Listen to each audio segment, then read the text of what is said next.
Tindra hadn't planned on being the most pitied woman at the Moon Festival. But here she was, standing at the edge of the lantern field with empty hands and no one beside her, while 1,000 strangers danced and laughed and celebrated around her like she didn't exist.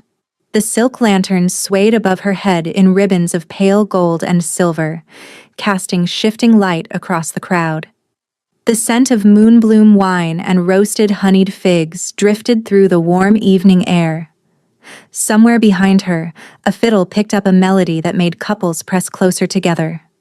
And Tindra stood perfectly still, her fingers curled into the fabric of her plain gray dress, and tried to remember how to breathe without her chest caving in. Her stepmother's words still clung to her skin like something rotten. "Stay here. Don't follow us. And for the love of the gods, don't speak to anyone. You'll only embarrass yourself." Viola had said it calmly, the way she said everything, with a smile so thin it could cut glass. Then she had taken Brielle's arm, her real daughter, her golden-haired, silk-wrapped, perfectly acceptable daughter, and vanished into the festival crowd without looking back. That had been over an hour ago. Tindra had stood in the same spot since, rooted by something heavier than obedience. Shame, maybe? Or the quiet, grinding certainty that Viola was right. She didn't belong here among the high families and their eligible daughters, the young wolves dressed in moonstone silks hoping to catch the eye of someone powerful. Tindra was none of those things. She was the late Chandler's daughter in a borrowed dress that didn't quite fit, with calloused hands that smelled permanently of tallow and lavender wax, and a wolf so faint inside her that most people assumed she didn't have one at all. Nobody was going to notice her tonight. Nobody ever did. So when the crowd began to shift, she didn't think anything of it at first. A murmur rippled through the bodies nearest to the central platform, a current of whispered names and sharp inhalations, and people moved. They didn't just step aside, they parted, pressing back against each other like the sea drawing away from shore. Tindra looked up, and the world stopped. He was crossing the lantern field. Not strolling, not wandering, not greeting anyone who reached for him. He was walking with the focused, deliberate stride of a man who could see exactly where he was going, and the crowd was melting out of his path like snow before a furnace. Alpha King Soren Velrath. She had never seen him in person. Every wolf in the kingdom of Valdrin knew his name, knew his face from the portrait coins minted after the Ashenmoor War, knew the legends that had already begun to calcify around him like barnacles on a warship. He had ended the border conflict in 7 weeks. He had killed the rogue Alpha Kessler in single combat, ending the uprising that had torn the eastern borderlands apart. He was the youngest king to take the Obsidian throne in 200 years, and he ruled with a cold, precise efficiency that made powerful men nervous. The portraits had not prepared her. He was taller than she had imagined, broader, darker. His black, formal coat hung open over a shirt that had been white once, but now looked faintly wrinkled, as though he had been gripping the collar. His jaw was set so tight she could see the muscle working beneath the skin. And his eyes, pale gray, almost silver in the lantern light, were locked onto her with an intensity that made her knees dissolve.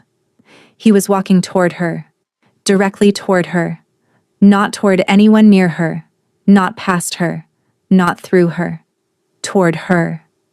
Tindra's heart began to pound so hard she could feel it in her fingertips. She glanced behind her. Nothing. No one.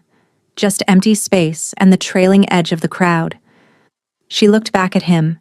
He was 10 feet away now. 8. 5. Close enough that she could see what the lantern light had hidden at a distance.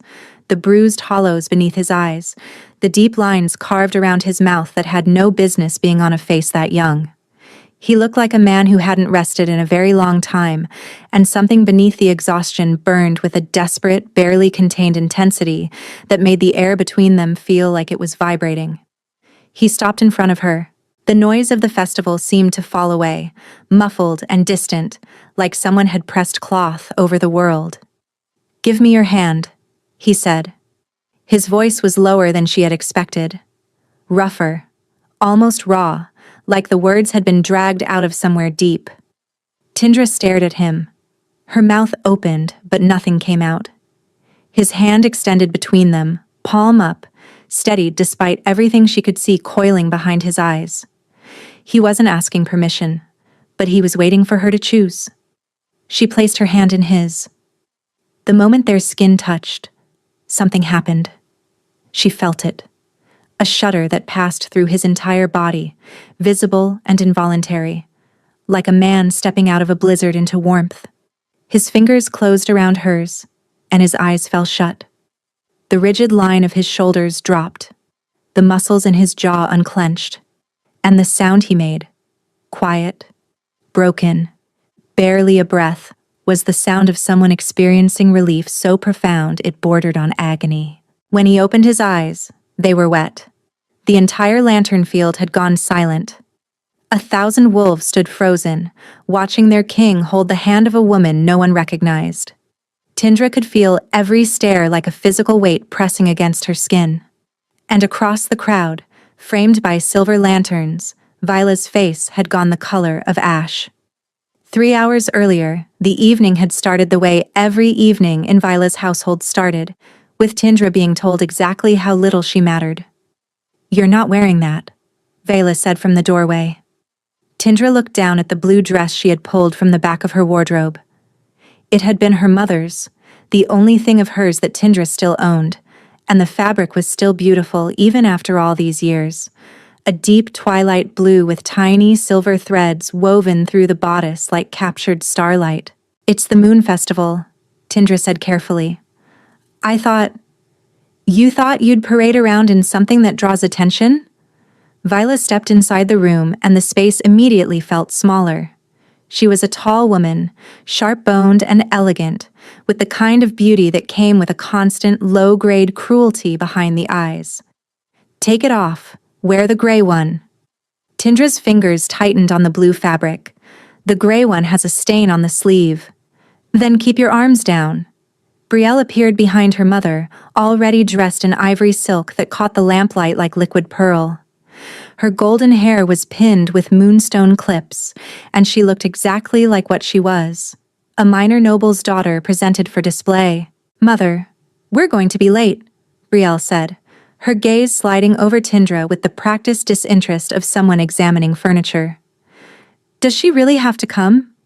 "She's carrying the offering baskets," Vila replied. "Someone has to."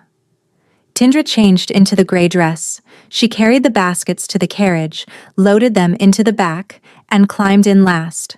Vela spent the ride coaching Brielle on which families to approach and which to avoid. She did not speak to Tindra once.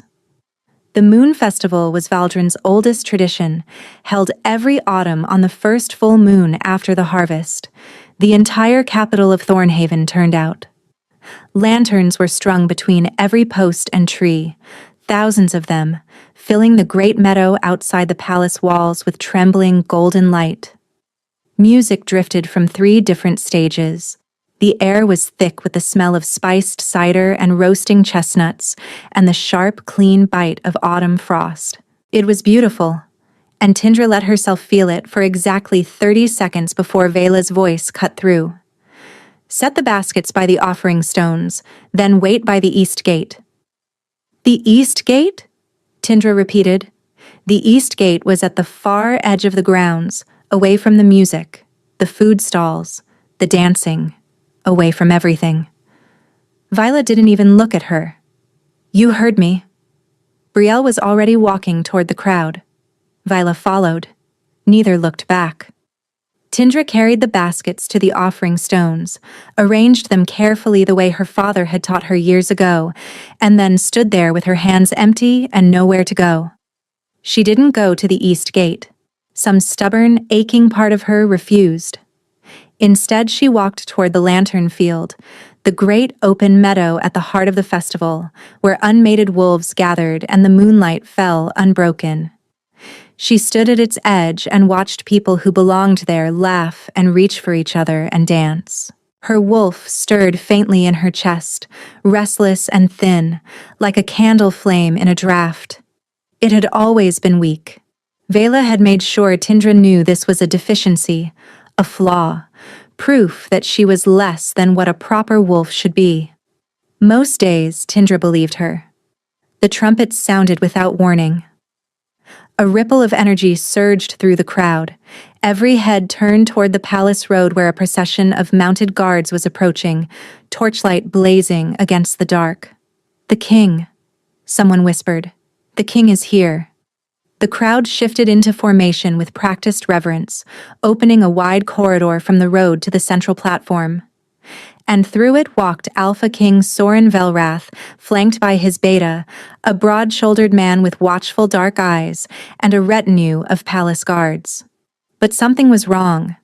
Tindra could see it even from the edge of the crowd.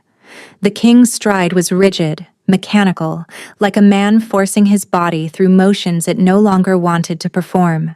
His jaw was locked, and his hands were clenched into fists so tight his knuckles had gone bloodless. He looked like he was in pain, the kind that lived behind the eyes where no one could reach it. The beta leaned close and murmured something. Soren shook his head once, a sharp, dismissive jerk, and kept walking. He reached the central platform and turned to address the crowd. The speech was brief, formal. Tindra barely heard the words. She was watching his face, the way his eyes kept unfocusing for half a second before snapping back, the way his fingers pressed against his temple when he thought no one was looking. Then he left the platform. He was supposed to stay for the traditional first dance. He didn't. He stepped down and walked into the crowd, and his beta followed with an expression caught between concern and alarm. The crowd absorbed him. Tindra lost sight of him for a moment. Then the parting began.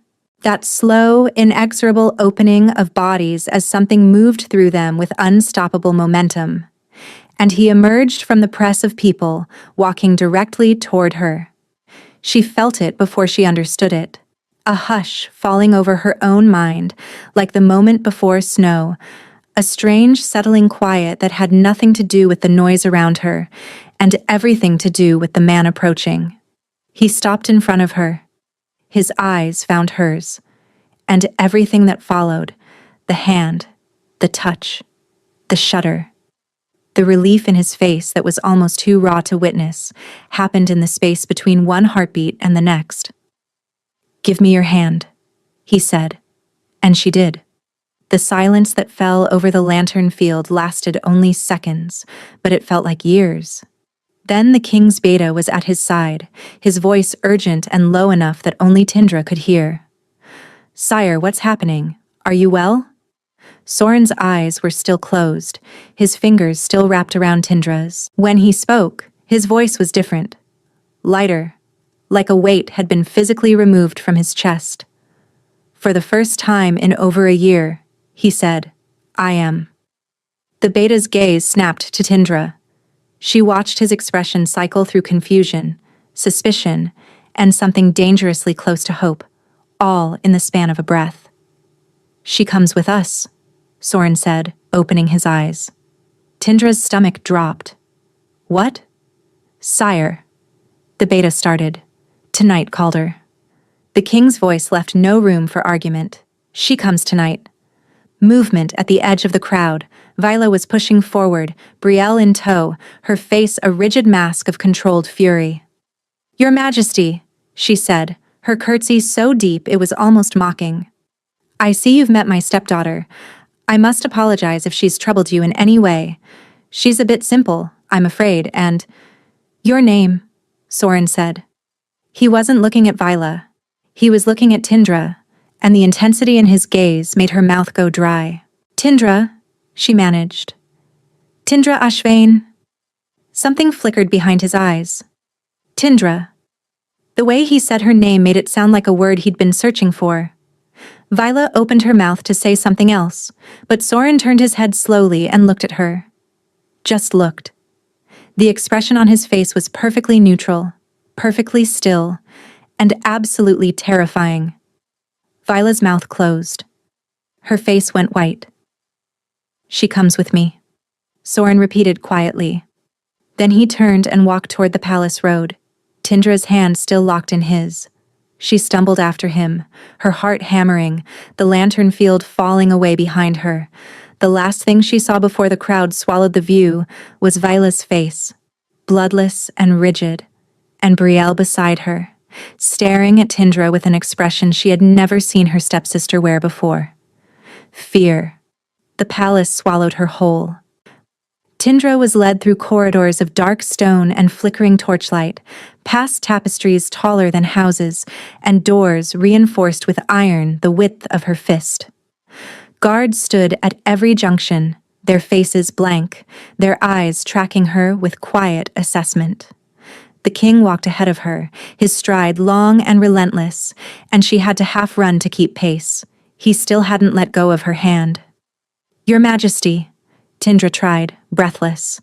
"I don't understand what's happening." No answer. His grip tightened fractionally, almost reflexive, like a man clutching a rope over a chasm. Calder walked beside her, his expression carefully neutral. "You'll be given a room," he said, "and an explanation. In that order. But my stepmother has been informed." The beta's tone suggested that the informing had not been gentle. They stopped before a heavy oak door at the end of a lamplit corridor. Calder pushed it open, revealing a modest but clean chamber with a narrow bed, a washstand, and a window overlooking the palace's inner courtyard. A fire had been laid but not lit. A single candle burned on the bedside table. The king released her hand. The effect was immediate. Tindra watched it happen in real time, the tension flooding back into his shoulders, the clench returning to his jaw, his fingers pressing hard against his temple as though trying to hold something inside his skull. He took a sharp breath through his teeth, and for a single, unguarded moment, his face twisted with something that looked like agony. Then it was gone, controlled, locked away behind the mask he wore like armor. "Stay here tonight," he said without turning around. "Calder will come for you in the morning." He left. The door closed behind him, and Tindra stood alone in a stranger's room inside the Alpha King's palace, wearing a stained gray dress and carrying absolutely nothing. She sat on the edge of the bed and pressed her shaking hands flat against her knees. Her mind raced through the events of the last hour, trying to assemble them into something that made sense. The king of Valdrin had crossed an entire festival, in front of 1,000 witnesses, to hold the hand of a nobody candlemaker's daughter. He had trembled when he touched her. He had nearly wept. And when he let go, the pain had come back so fast it was as though her touch had been the only thing keeping it at bay. That wasn't normal. Kings didn't do that. Powerful alphas didn't cross crowded fields to clutch the hand of a stranger and look at her like she was oxygen, unless something was very, very wrong with him. Sleep didn't come. Tindra lay in the unfamiliar bed, staring at the stone ceiling, listening to the palace settle around her. Distant footsteps, the low murmur of guards changing shifts, the wind pressing against the window glass, and then, so faint she almost missed it, a sound. Not from the corridor, not from outside, from somewhere deeper, carried through the stone walls like a vibration more than a noise. A voice. No, voices. Layered and indistinct, like dozens of people whispering at once, their words tumbling over each other until meaning dissolved into a single, oppressive drone. Tindra sat up slowly, her skin prickling. She held her breath and listened. The whispers ebbed and surged, rising in pitch before falling again, rhythmic, almost tidal. They seemed to be coming from somewhere above her, somewhere in the direction of the king's chambers. She pressed her hand against the wall. The stone was cold beneath her palm, and for a moment, just a flicker, she could have sworn she felt the vibration of those whispers pass through her fingers like a pulse. Then silence. Absolute and sudden, as though someone had pressed a hand over a screaming mouth. Tindra pulled her hand back and stared at the wall. Her heart was beating very fast. She did not sleep for a long time. Morning arrived gray and thin. A knock at the door brought a servant with a tray of bread, cold meat, and tea that was still hot. Tindra ate mechanically, tasting nothing. Calder arrived an hour later. His expression was the same controlled neutrality as the night before, but there was something new in his eyes, a careful, measuring quality, as though he were trying to solve a puzzle, and she was the only remaining piece. "Miss Ashvane," he said, "the king requests your presence." Tindra followed him through the palace corridors, her stomach in knots. The hallways were busier now, servants and officials moving with the brisk efficiency of a court in motion. Several of them looked at her. Some openly stared. "Has anyone told you why you're here?" Calder asked, his voice pitched low enough that only she could hear. "No," Tindra said. "No one has told me anything." Calder was quiet for a moment. "The king suffers from a condition," he said carefully. "One that the court healers have been unable to treat. We believe your presence may have a beneficial effect." He paused. "We'd like to test that theory." "A beneficial effect?" Tindra repeated. "What kind of condition?"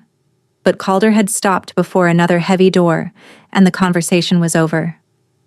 The king's private study was smaller than she had expected, lined with bookshelves and stacked with documents.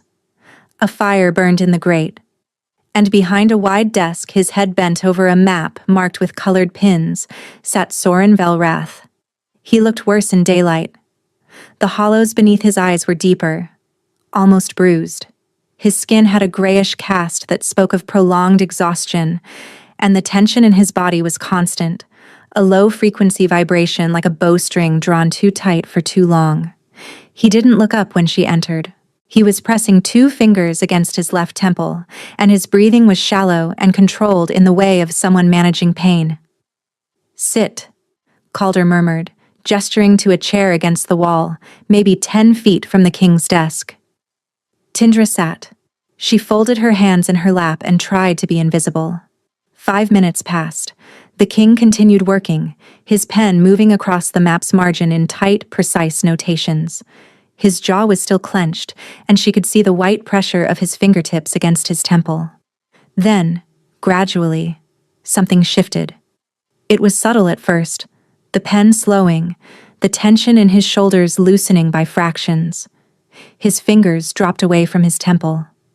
His breathing deepened. The rigid set of his spine eased until he was sitting naturally for the first time since she had entered the room. He looked up. His eyes found hers across the study, and the expression in them made her breath catch. It was the same look from the festival, that raw, unguarded relief, stripped of all pretense. "You can hear them, can't you?" Tindra said quietly. The words came out before she could stop them. She didn't know where they had come from, only that they were true, as certain and instinctive as breathing. Soren stared at her. The silence stretched between them, taut and fragile. "Voices," Tindra continued, her own voice barely above a whisper. "Whispering. All the time. They don't stop."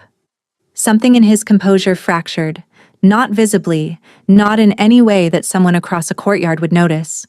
But Tindra was close enough to see the cracks spread through him, the way his throat worked around a swallow, the way his hands went very still on the desk.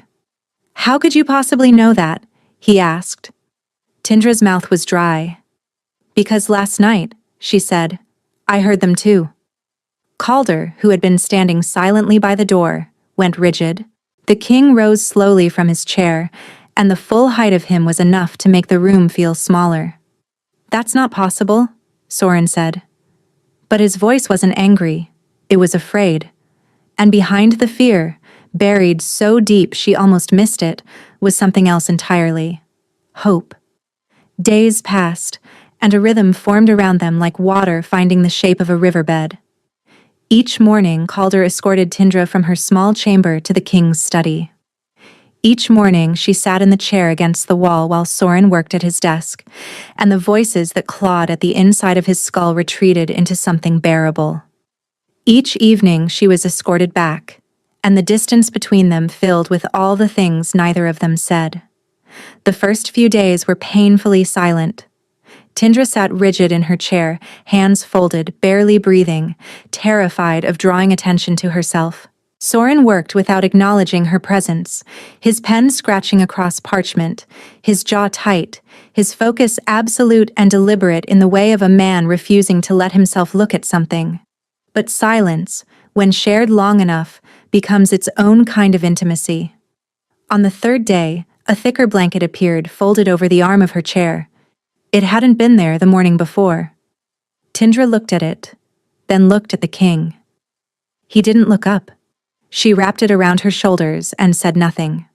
On the fifth day, she noticed he had stopped taking his tea. The cup sat untouched on the corner of his desk, growing cold. The next morning, she asked the servant who brought the tray to include honey. When Soren finally reached for the cup out of habit and tasted it, he paused. His gaze flicked to her for half a second. She pretended to be fascinated by the ceiling. The following morning, the honey was already on the tray. On the seventh day, he spoke first. "What did you do?" he asked, his eyes still on the document in front of him. "Before this?" The question was so unexpected that Tindra startled. "Before being kidnapped by the crown?" she asked. Something twitched at the corner of his mouth. "Recruited. I made candles," she said.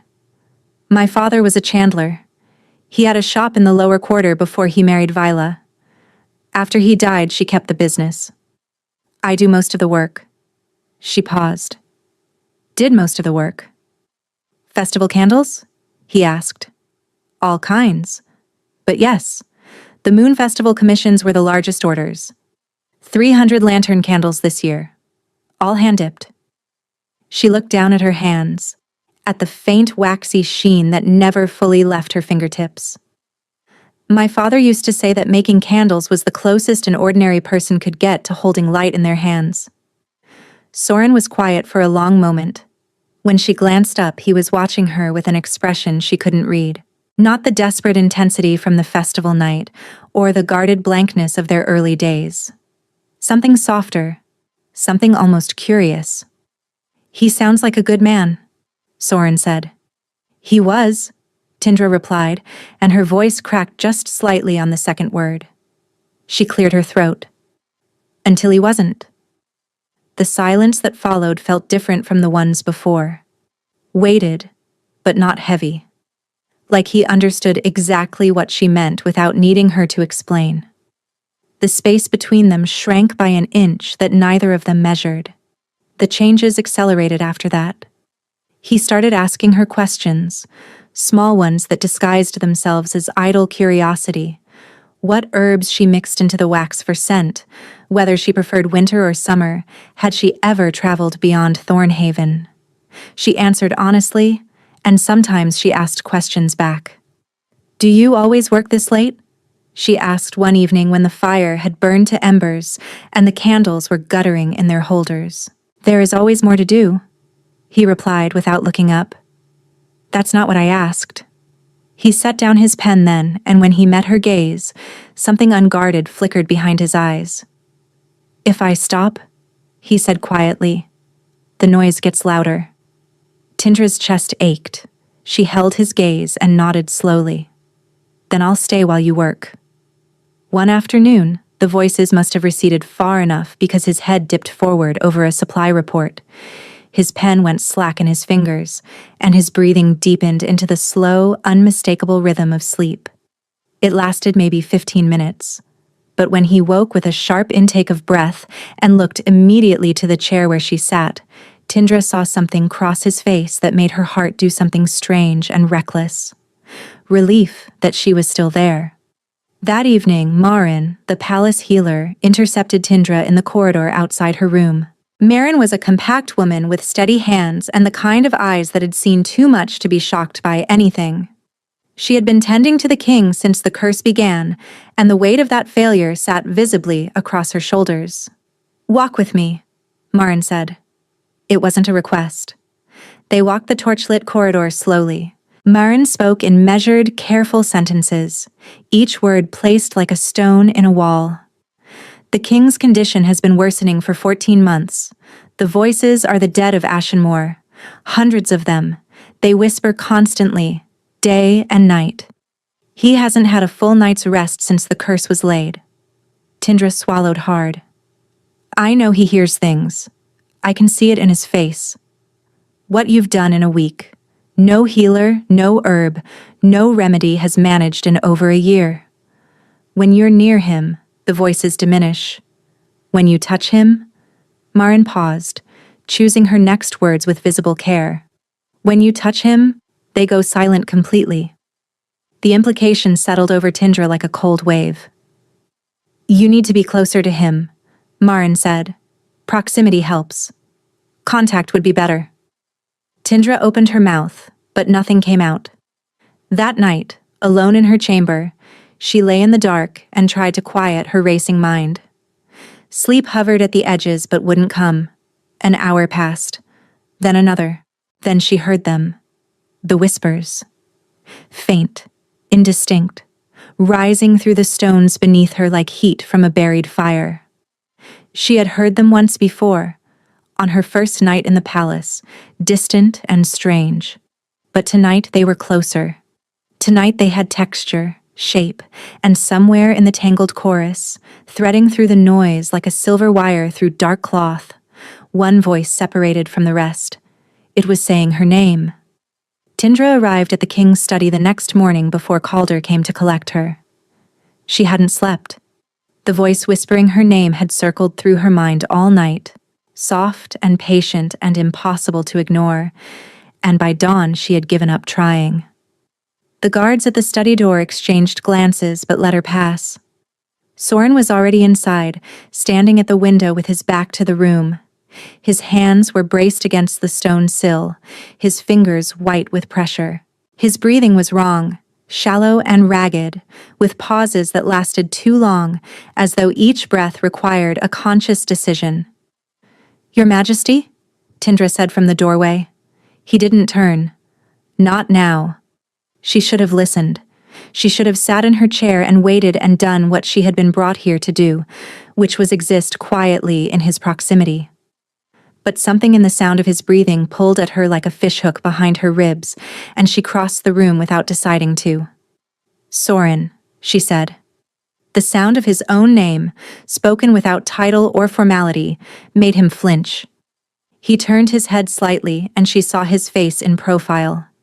His skin had gone the color of wet ash. Sweat stood on his temple. His eyes were open but unfocused, staring at something she couldn't see, and the muscles in his jaw were jumping erratically as though he were clenching his teeth against a scream. The voices were bad today.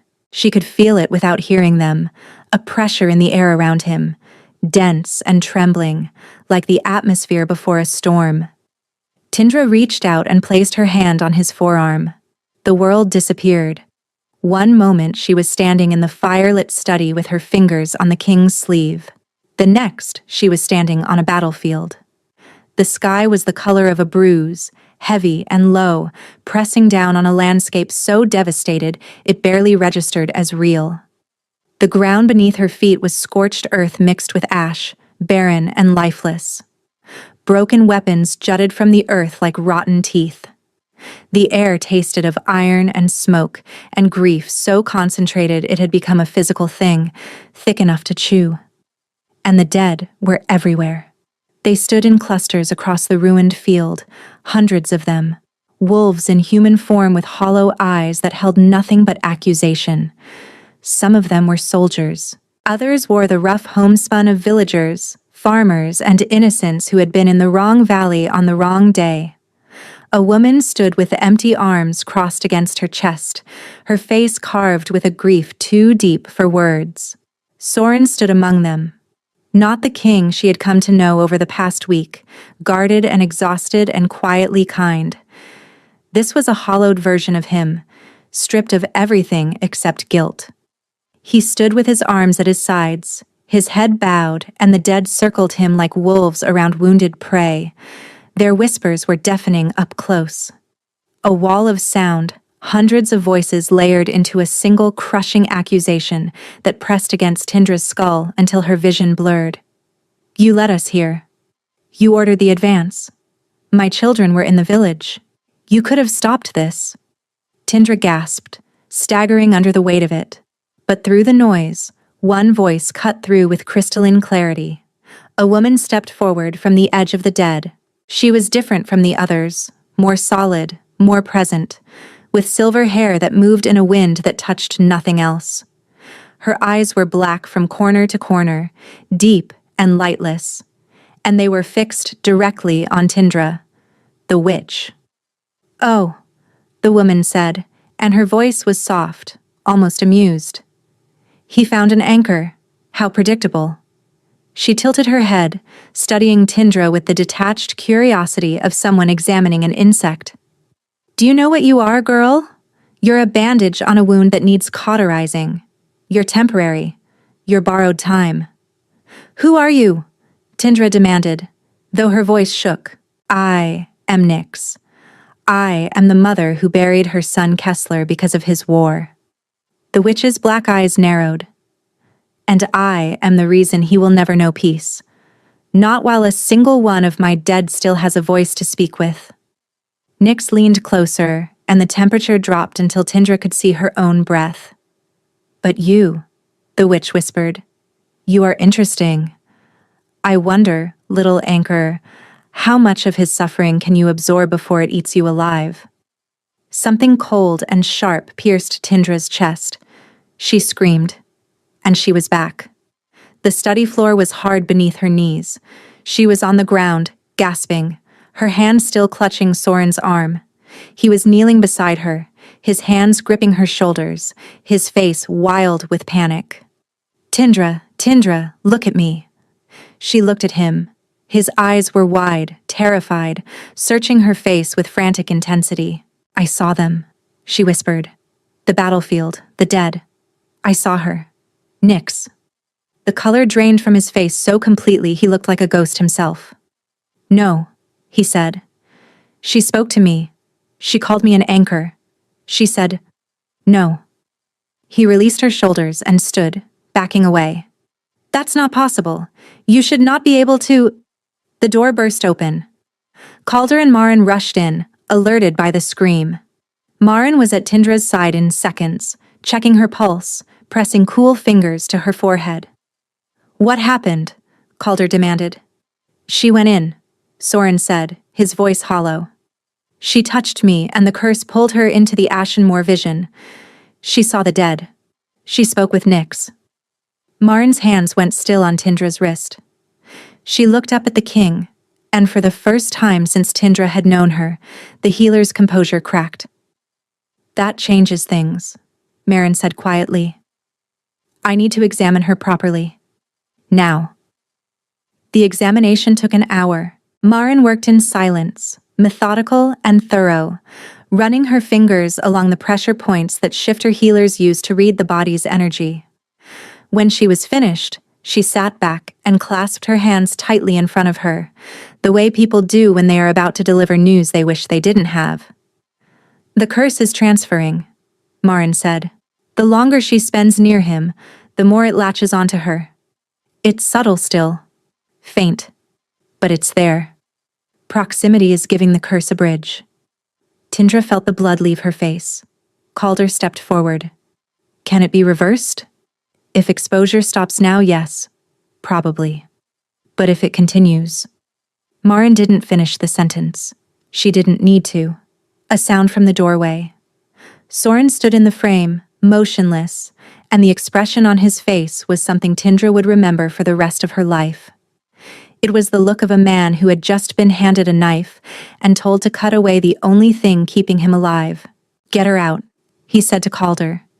His voice was flat, dead, emptied of everything. "Get her away from me, now." Tindra's heart shattered. "Soren, wait." He wouldn't look at her. His gaze stayed fixed on Calder with terrible, deliberate control. "Pack her things. Have a carriage readied within the hour. She goes back to wherever she came from, and she does not return. You can't just—" "It's an order," the king said. And for the first time his voice broke on the last word. "Please." That single word, that fractured, desperate please, was worse than any command he could have given. because it meant he wasn't doing this out of cruelty or indifference. He was doing it because he believed, with absolute certainty, that letting her stay would destroy her. Tindra was still reaching for him when Calder gently took her arm and led her away. The carriage ride back to Vila's house took 20 minutes. It felt like a funeral. Tindra sat with her hands folded in her lap, a borrowed cloak around her shoulders, staring at nothing while the palace grew smaller through the rear window. She wasn't crying. The tears wouldn't come. There was just a vast hollow emptiness in her chest, like something essential had been removed, and the space it left behind hadn't figured out how to hurt yet. But it would. She could feel it building. Vila opened the front door before the carriage had fully stopped. Her expression cycled through surprise, suspicion, and vindictive satisfaction in rapid succession. "Well," Vila said, leaning against the doorframe, "that didn't last long, did it?" Tindra walked past her without a word and went to her room. Except it wasn't her room anymore. In the 10 days she had been gone, Vila had moved her belongings to the workshop, the cold, narrow space at the back of the house where the candle vats steamed, and the air was permanently thick with the smell of melted tallow. A thin mattress had been laid on the floor between the dipping racks. "Your old room is Brielle's fitting room now," Vila said from behind her, arms crossed, her smile a precision instrument. "Since you're clearly not important enough to warrant palace accommodations, I didn't think you'd mind the adjustment." Tindra set down her small bag and said nothing. "The whole city is talking about you," Vela continued.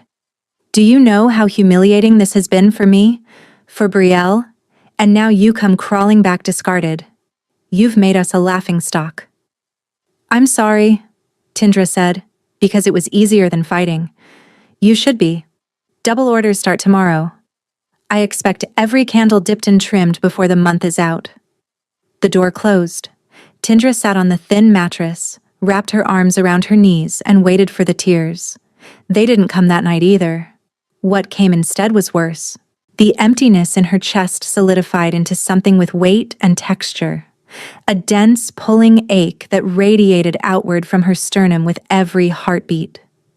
By the third day, the headache started.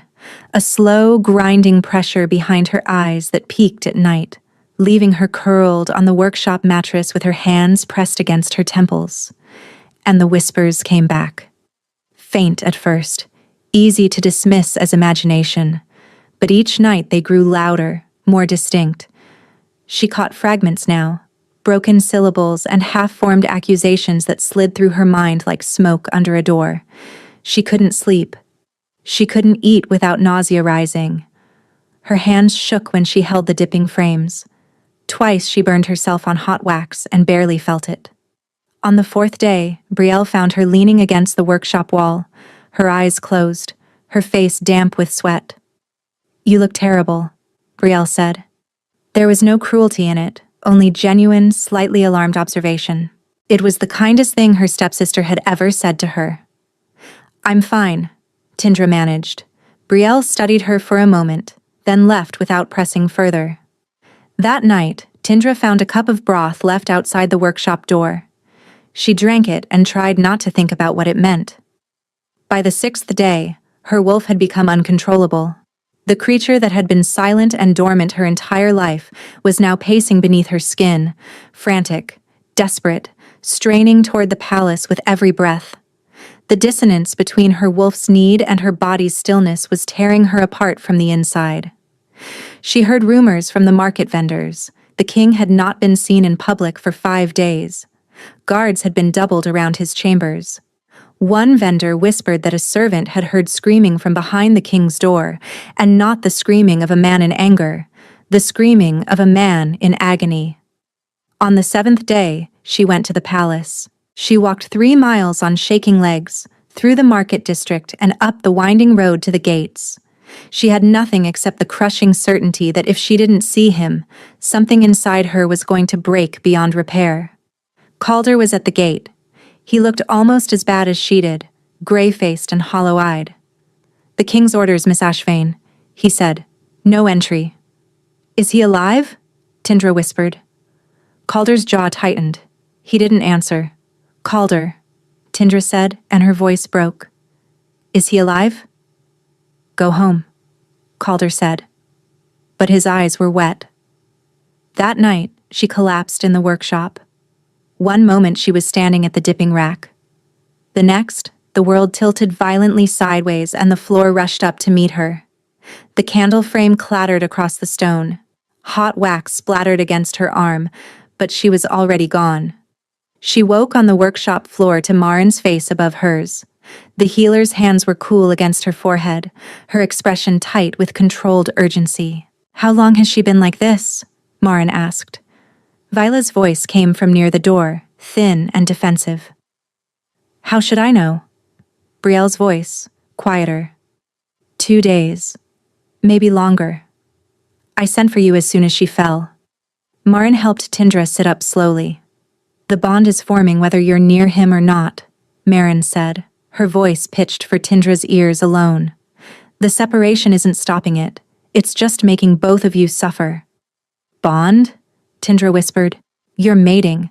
Your wolves have recognized each other.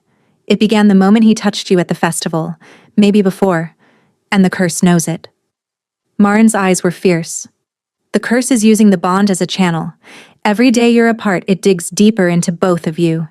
He's not protecting you by sending you away. He's killing you both. Tindra closed her eyes.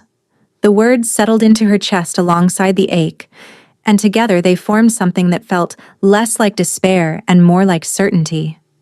I have to go back, she said. He won't allow it, Marin replied. Then he'll have to drag me out himself. A sharp knock at the workshop door cut through the room like a blade. Vila opened it to reveal a palace messenger, young and breathless, his uniform streaked with rain. I need Tindra Ashvane, the boy said, his voice cracking. The king has collapsed. He's not responding to anyone. The healers can't reach him. The boy swallowed hard, his eyes wide and frightened. He keeps saying a name, over and over. Just one name. The workshop went silent. Marin looked at Tindra. Tindra was already standing. The ride to the palace took less than 10 minutes. Marin had commandeered Vela's carriage without asking, and the horses ran hard through rain-slicked streets while Tindra gripped the seat and tried to breathe past the fist clenched around her heart. The gates were open when they arrived. No guards stopped them. The palace was in barely contained chaos, servants moving in tight clusters, voices low and urgent, every face wearing the same expression, dread. Calder met them at the base of the king's tower. He looked like he hadn't slept in days. His uniform was creased, his jaw shadowed with stubble, and his eyes, when they found Tindra's, held a desperate, burning relief. He's in his chambers, Calder said. He stopped responding 2 hours ago. The healers can't get near him. His wolf is... He stopped, shook his head. Just hurry. Tindra ran. The king's chambers were dark. Every curtain drawn, every candle extinguished. The air was thick and wrong, heavy with a sharp, acrid edge that carried the weight of suffering. She found him on the floor beside the bed. He was curled in on himself, his hands pressed against his ears, his body shaking with tremors so violent she could hear his teeth chattering. His shirt was soaked through with sweat, and the sounds coming from his throat were barely human. Low, broken, involuntary noises torn from a man being consumed from the inside. Sorin, Tindra whispered, dropping to her knees beside him. His eyes were open but unseeing, rolled back until only the whites showed. His lips were moving, forming words she couldn't hear. An endless, silent conversation with the hundreds of voices screaming inside his skull. Tindra took his face in both hands. The effect was instantaneous. His body jerked once, hard, like a man shocked back to life. The trembling stopped. His eyes rolled forward, focused, found hers. And the sound he made, her name, broken and raw and desperate, was the most devastating thing she had ever heard. You can't be here, he said. His hands came up to grip her wrists, and she couldn't tell if he was trying to pull her closer or push her away. The curse, it's already killing us both, Tindra said. Marin told me. The bond is forming whether we're together or apart. And the distance is making it worse, not better. You're not protecting me by pushing me away.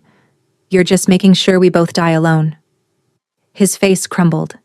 The composure, the control, the iron discipline that held him together through every sleepless night, all of it collapsed at once, and what was left was just a man. Exhausted, afraid, and desperately in love with someone he believed he was going to destroy. I hear them every second, he whispered. Every voice, every accusation. The only silence I've known in 14 months is you, and now the curse is reaching for you through me, and I can't. His voice fractured. I can't be the reason something happens to you. Tindra leaned forward until her forehead rested against his. She could feel the bond between them, that invisible thread pulled taut and vibrating with strain, and she could feel exactly how close it was to snapping. Then stop fighting this alone, she said. Let me in. All the way.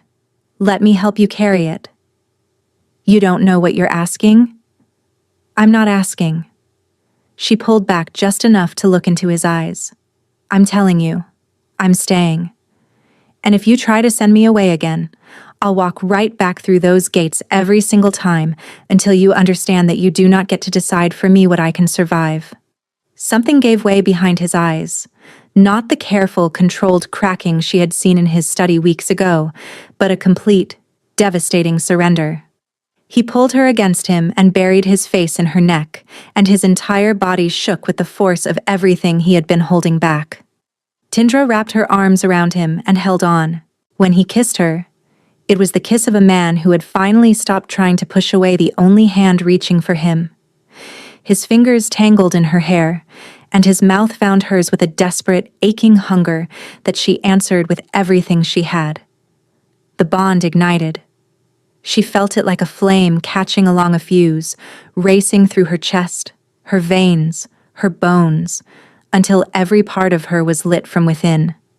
His teeth found the curve of her neck, and the bite was instinct, primal, a claim written in the oldest language wolves knew. Pain flared, then dissolved into something luminous and vast. Tindra bit him back, and the bond sealed itself between them with a sound she felt rather than heard, a deep, resonant hum that settled into her marrow like a key turning in a lock that had been waiting centuries to be opened. They held each other on the floor of his dark chamber, the bond pulsing warmly between them like a second heartbeat. His arms were wrapped around her so tightly she could feel the desperate strength in them, the refusal to let go again.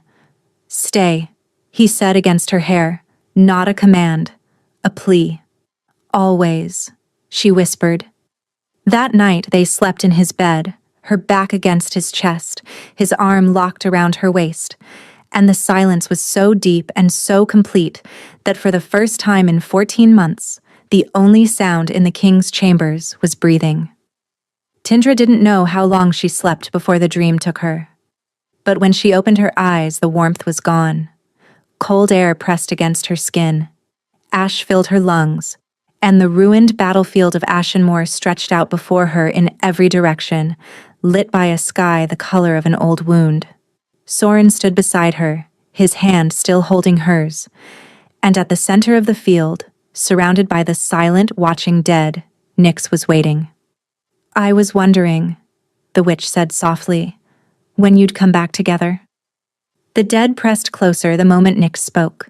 They moved without walking, the space between them and Soren simply collapsing, and their whispers rose in unison until the sound was physical, a wall of noise closing in from every direction. Soren's grip on Tindra's hand tightened. She could feel his pulse hammering through his fingers, feel his body already bracing for what came next. Nyx watched them with those lightless black eyes, her silver hair drifting in a wind that existed only for her. She looked different this time, less solid, thinner at the edges, as though the curse that sustained her was a candle burning lower than before. Every night for 14 months, Nyx said, he comes here, and every night he agrees. Do you understand that, little anchor?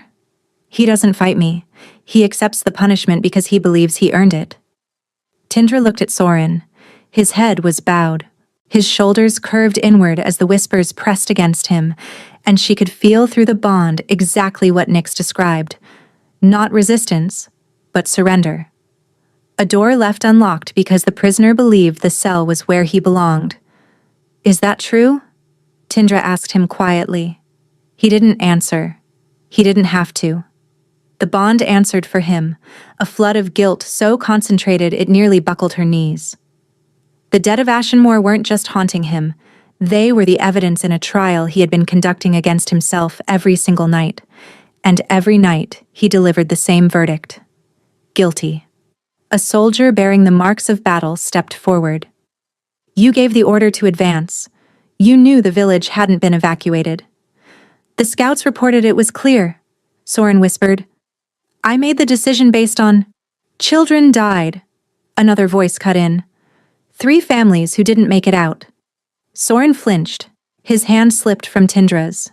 He took a step toward the dead, then another, drawn by the gravity of his own guilt, and the gap between them widened. "Soren," Tindra called. He didn't turn. Nyx smiled, tired and brittle. "See? He always comes back to them." Tindra stared at the witch, at the brittle satisfaction in her face, and saw something she hadn't expected. Nyx wasn't gloating, she was grieving. Beneath the curse and the cruelty, there was a mother who had buried her son, and this endless torment was the only thing keeping her grief from becoming purposeless. Nyx wasn't just punishing Soren, she was keeping her own loss alive. Tindra walked toward Soren. The dead parted around her reluctantly, their whispers rising to a shriek. Every step felt like wading through deep water. But she kept walking until she was standing directly in front of him, close enough to see the tears tracking down his face. "Look at me," Tindra said. He shook his head. "You shouldn't have to see this." "Look at me," she repeated, and her voice cracked, and she didn't care. He looked. His gray eyes were shattered, stripped of every defense. Tindra took his hands. The dead screamed louder. She ignored them. "When my father married Vela," she said, "I was 7 years old, and within a year I stopped existing to him. Not because he was cruel. He just stopped seeing me. He chose her, and by choosing her, he unchose me. And I spent every day after that believing it was my fault." Her voice shook, but she held his gaze. "I believed I was unlovable, that there was something fundamentally wrong with me that made people leave. I wore that belief like a second skin for 15 years, Soren. I built my entire life around being small enough, quiet enough, useful enough that maybe someone would let me stay." The whispers faltered, like a choir losing its conductor. "And I was wrong," Tindra said, tears spilling down her cheeks. "It was never about me.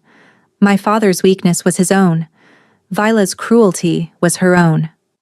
I carried their failures inside my chest like they were mine, and it nearly killed me."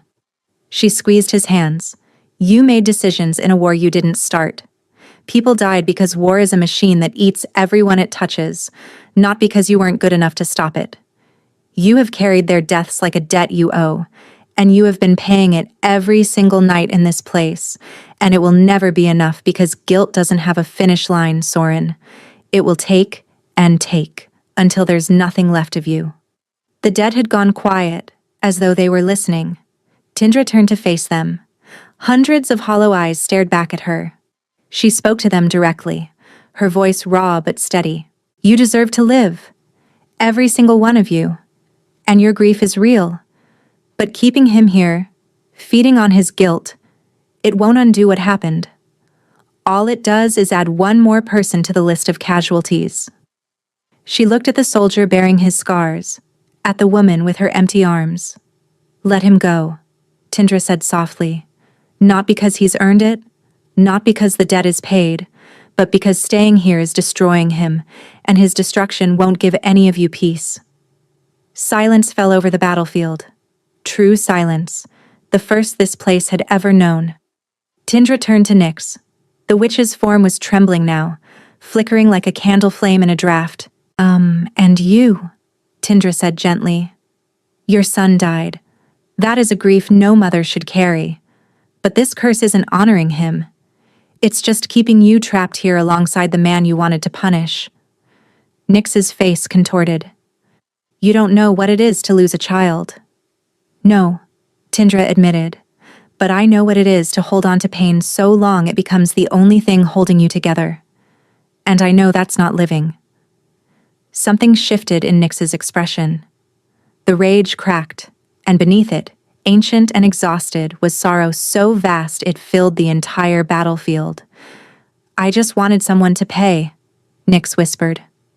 I know, Tindra said, but no one can pay enough. That's the truth that breaks us and the truth that sets us free. Soren's fingers tightened around hers. She felt it through the bond, the moment his grip on the guilt loosened. Not released, not forgotten, but set down. The way you set down something impossibly heavy that you've carried so long your arms have forgotten how to hang empty. I'm sorry, Soren said, and this time the words were directed inward. An apology to himself for the punishment he'd believed he deserved. The dead began to dissolve. One by one, face by face, they softened at the edges and faded like morning fog retreating from sunlight. Nyx was the last to go. She stood alone on the empty field, and for a single moment, the mask of the witch fell away entirely, and there was only a grieving mother looking at a grieving king. Take care of your people, she said quietly. Better than either of us managed. She closed her eyes. The silver light at her edges brightened once, then went out, and she was gone.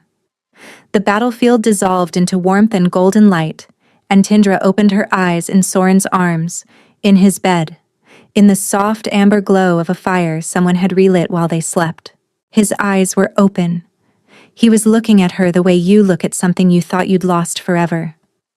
It's quiet, he whispered, and the wonder in his voice broke her heart and healed it in the same breath. Tindra, it's quiet. She pressed her forehead to his and let the tears come. The silence held. Not perfectly, not all at once. Some mornings Soren woke with echoes in his ears and the taste of ash on his tongue, and Tindra would pull him closer until the last tremor passed. Some nights, the guilt returned in quieter forms, not as voices but as thoughts. He learned to speak them aloud instead of swallowing them, and she learned to listen without trying to fix what could only be carried. Healing, it turned out, was not a single act of courage on a cursed battlefield. It was 1,000 small, ordinary mornings of choosing to stay. Their mating was announced to the court on a frost-bright afternoon, a candlemaker's daughter. The whispers followed Tindra through every corridor, but she bore them with her shoulders straight and her chin level. Vela did not attend the bonding ceremony. Brielle did. She sat in the third row, and when Tindra met her eyes across the hall, her stepsister gave her a small, uncertain nod that carried more weight than any grand gesture could have. The following autumn, the Moon Festival returned. Lanterns filled the great meadow in ribbons of gold and silver. And at the center of the lantern field, where she had once stood abandoned in a borrowed gray dress, Tindra stood beside her king. His hand found hers, the way it always did, without searching, without hesitation. Do you remember? Soren asked quietly. The first time I crossed this field to reach you? Tindra looked up at him, at the steady calm in his gray eyes, at the face that had learned how to rest again. You looked like a man about to collapse, she said. I was. His thumb traced a slow circle against her palm. And then I touched you, and the entire world went quiet. She leaned into his shoulder. He pressed his lips to the crown of her hair. Around them, 1,000 wolves danced and laughed and reached for each other under the silver light. And for the first time in longer than either of them could measure, the silence between them was not the absence of something terrible. It was peace,